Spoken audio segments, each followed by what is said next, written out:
Dalawa lang naman ang ingredients para makagawa tayo ng isang napaka-healthy at nutritious na homemade yogurt, unsweetened yogurt. So ito lang kailangan natin, any kind naman ng milk, hindi ko lang alam, hindi ko sure kung powdered milk, kung pwede, hindi ko pa na-try yun. So ito pa lang natatry ko na brand, Magnolia Full Cream Milk Sterilized. So fresh milk, mas maganda pa raw.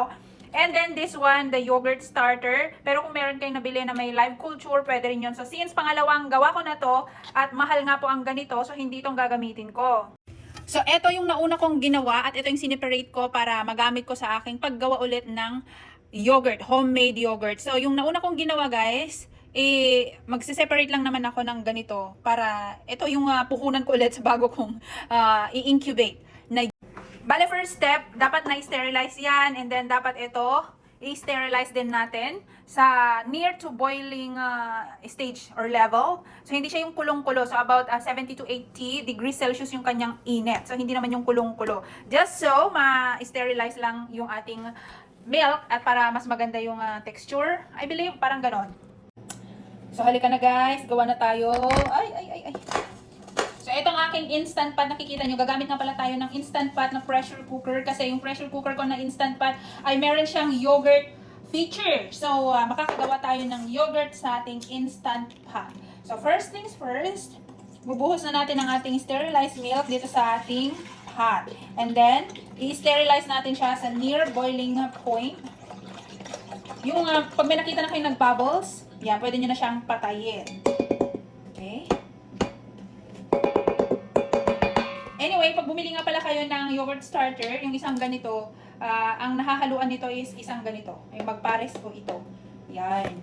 Pero, hindi nyo naman kailangang every gagawa kayo ganito ng ganito. Kasi nga, yung pag may nagawa na kayo, mag-separate lang kayo ng isang cup, 1 cup, doon sa ginawa nyo at yun yung gagamitin nyo sa susunod nyong gagawin. And then, kukuha ulit kayo sa mga panibago nyong gawa, isi-separate nyo. Ganon ng ganon. Para makatipid. Kasi kapag ganito lagi, ang mahal nito yung 5, na ganito ang bili ko is nasa 800 plus. So, mahal guys ang yogurt starter. Anyways, ito na nabuhos na natin. So, lalagay na natin siya. So, bali ang gagamitin natin dito is saute. Saute muna. Kasi pakukuluan nga natin yan up to 70 to 80 degrees yung init.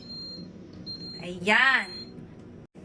So, meron din ako ganito guys na binili. Dati ko pa ito nabili kasi dati nag-hydroponics ako and kinailangan ko ito nung nag-hydroponics ako. So, pwede ko rin siyang gamitin ngayon sa aking pag-homemade na yogurt. So, i-on ko lang yan para ma-monitor ko kung pwede ko na siyang patayin. Okay, so I must update you later guys. Ayan na siya, nasa 84 degrees na yung init pero hindi pa siya, ayan, medyo meron na siyang bubbles kaunti. Ayan, nakikita nyo, kumikislot-kislot na siya. Ayan, may bubbles na siya. Oh.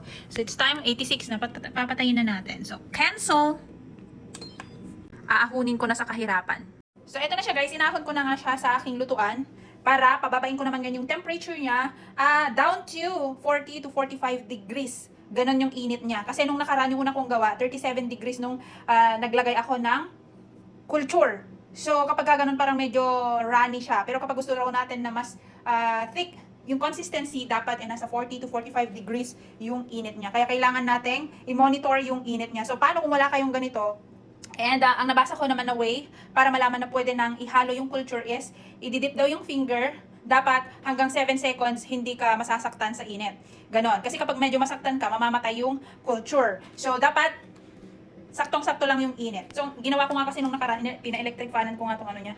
Kasi matagal bumaba yung temperature niya. So, i-on natin yan para makita natin. Ayan. So, nasa 84 yung init niya. Para nga hindi masyadong matagal yung pag-aantay ko na lumamig siya. Para hindi ako malipasan. I mean, yun.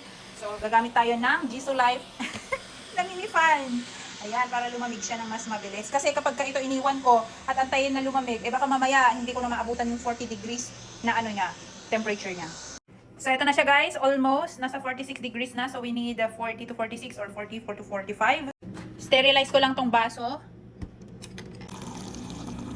So, ito na siya guys. Kailangan natin ng measuring cup. Kasi kapag masyado raw marami ang starter is magiging grainy siya.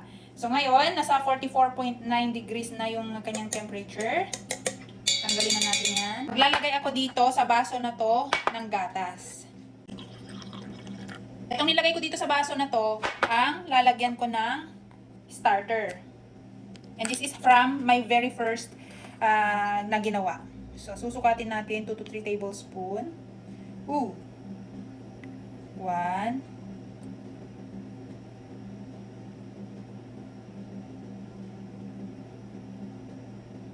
2. So, try natin ng dalawa lang. Akin na to. So, ang purpose nito is, ayan, ihahalo natin ng ganyan. Parang mainit pa siya. Ihahalo. Hindi nasakto na. Nung nakaraan kasi 37 degrees, so baka masyadong malamig na yun. So, hinalo-halo lang natin, then, ibabalik natin ngayon dito. Babalik na natin yan, guys. Ihalo-halo na natin para ma-spread ng husto yung starter natin, yung yogurt starter natin. So, yan, hindi ko na kailangan yan muna sa ngayon kasi nga, meron naman ito. So, para makatipid kasi, guys, ang mahal ng starter. So, itong mga tumigas na to, okay lang yan. Yan. Halo lang natin yan mabuti. Yan. Oh. Balik na natin dito sa ating Instant Pot pressure cooker with yogurt maker. So, tatakpan na natin yan, guys. Yan. Pipindutin na natin ang yogurt.